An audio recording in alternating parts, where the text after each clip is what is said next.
नमस्कार बंधुरा सेविका रान्नाघरे आपनादेर सकलकेई स्वागत।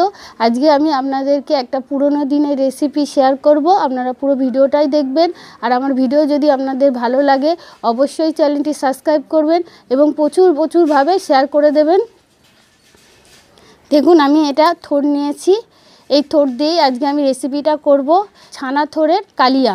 আপনারা পুরো ভিডিওটাই দেখতে থাকুন, আশা করি আপনাদের খুব ভালো লাগবে। চলুন তাহলে থোড়টা কেটে নিই।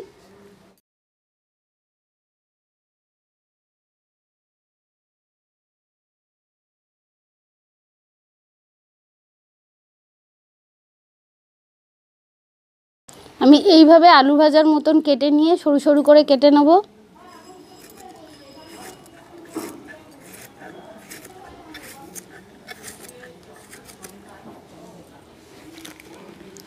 এখানে আমি জল নিয়ে নিয়েছি, জলের মধ্যে আমি থোড়গুলো কেটে রেখে দেব।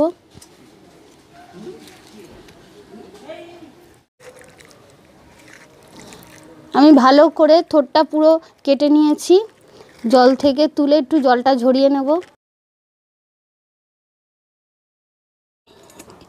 জলটা আমি ভালো করে ঝরিয়ে নিয়েছি। একটা বাটি নিয়েছি, এর মধ্যে থোড়টা দিয়ে দেব। প্রথমে আমি 1 চামচ নুন দিয়ে থোড়টা ভালো করে মেখে নেব।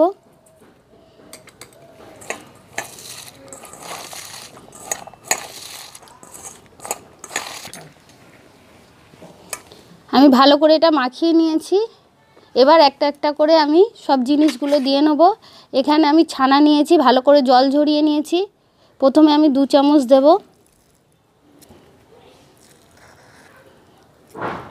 হাফ চামচের মতন আদা বাটা, হাফ চামচ চিনি, হাফ চামচ লঙ্কার গুঁড়ো, অল্প একটু হলুদ গুঁড়ো, 1 চিমটে হিং, 2 চামচের মতন আমি ময়দা দিয়ে দেবো,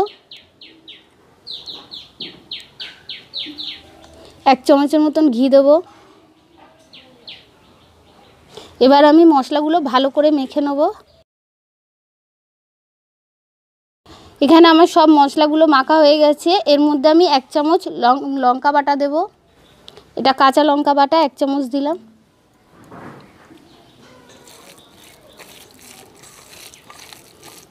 সব মশলাগুলো মাখানো হয়ে গেছে। আমি একটু এখানে সাদা তিল নিয়েছি, 1 চামচের মতন দিয়ে দেব।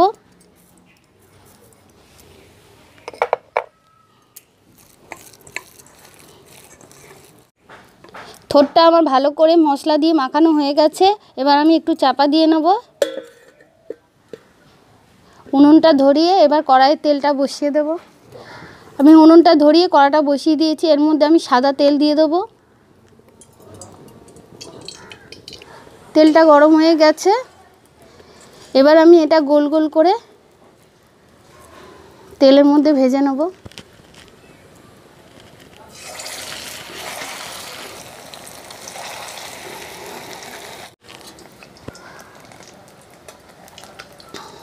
দেখুন বন্ধুরা, আমার থোড়ের বলগুলো ভাজা হয়ে গেছে।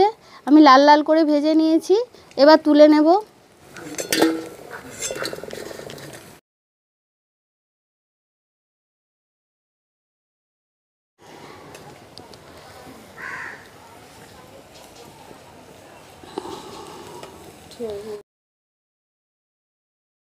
আমার থোড়ের বলগুলো সব ভাজা হয়ে গেছে। দেখুন কি সুন্দর দেখতে হয়েছে, ফুলে কত বড় বড় হয়ে গেছে। এই তেলের মধ্যেই আমি একটা তেজপাতা, এলাচ আর জিরে ফোড়ন দিয়ে দেব। 2 চামচের মতন আদা বাটা, 1 চামচ নুন, 1 চামচ লঙ্কার গুঁড়ো, হাফ চামচ হলুদ, অল্প একটু চিনি। ভালো করে আমি মশলাটা একটু নেড়ে নেব। এখানে পোস্ত বেটে নিয়েছি, এর মধ্যে আমি 4 চামচের মতন পোস্ত বাটা দিয়ে দেবো।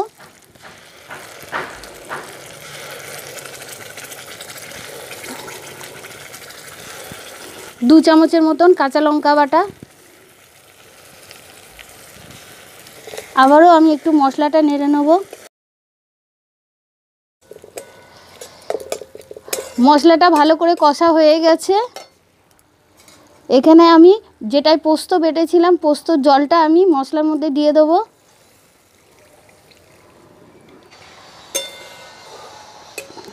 গ্রেভিটা হয়ে গেছে। এর মধ্যে আমি 1 চামচ ঘি আর গরম মশলা দিয়ে থোড়ের বলগুলো সব দিয়ে দেবো। ভেজে রাখা থোড়ের বলগুলো দিয়ে দেবো।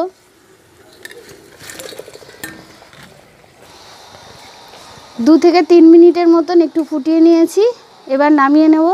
দেখুন কি সুন্দর কালারটা হয়েছে।